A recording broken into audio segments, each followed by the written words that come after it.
Welcome to another edition of My Story Bible. Today, we delve into one of the most dramatic and moving stories in the entire Bible, the story of Joseph. It's a tale of betrayal, forgiveness, and the incredible way God can turn the worst of circumstances into the greatest of triumph.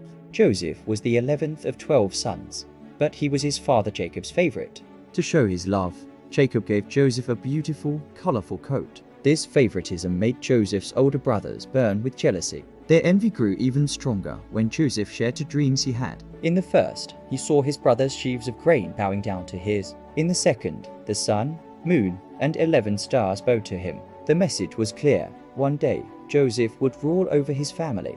Fueled by hatred, the brothers plotted against him.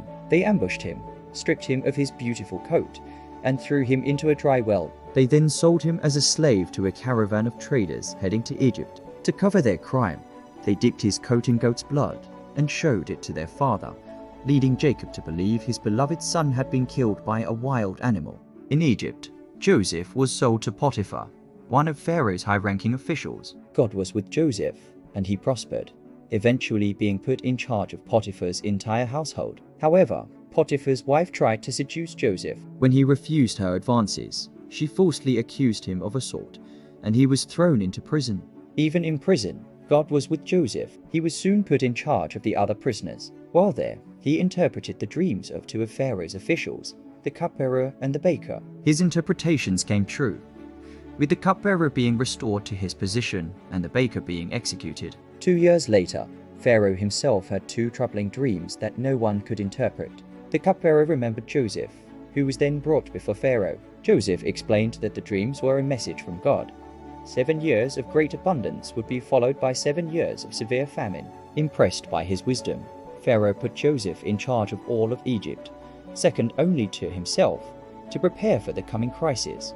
During the 7 years of plenty, Joseph stored up massive amounts of grain. When the famine struck, it was severe, affecting all the surrounding lands, including the land of Canaan where Joseph's family lived. Hearing there was grain in Egypt, Jacob sent his 10 older sons to buy some. When the brothers arrived, they bowed before Joseph, not recognizing him. The childhood dream was coming true. Joseph, however, recognized them immediately. He tested them, accusing them of being spies and demanding they bring their youngest brother, Benjamin, to prove their story. After a series of tests that revealed their guilt and their change of heart, Joseph could no longer contain himself. He wept and revealed his identity. "I am your brother Joseph, the one you sold into Egypt." The brothers were terrified, but Joseph reassured them. "Do not be distressed," he said. "It was not you who sent me here, but God. He sent me ahead of you to preserve life." Joseph's entire family, including his father Jacob, moved to Egypt and was saved from the famine. The very act of betrayal that was meant to destroy Joseph became the means of his family as salvation. Thank you for viewing this edition of My Story Bible. We hope this story of forgiveness and redemption has touched your heart. If you enjoyed this video, please give it a like, leave a comment with your thoughts, and subscribe to our channel for more stories from the Bible.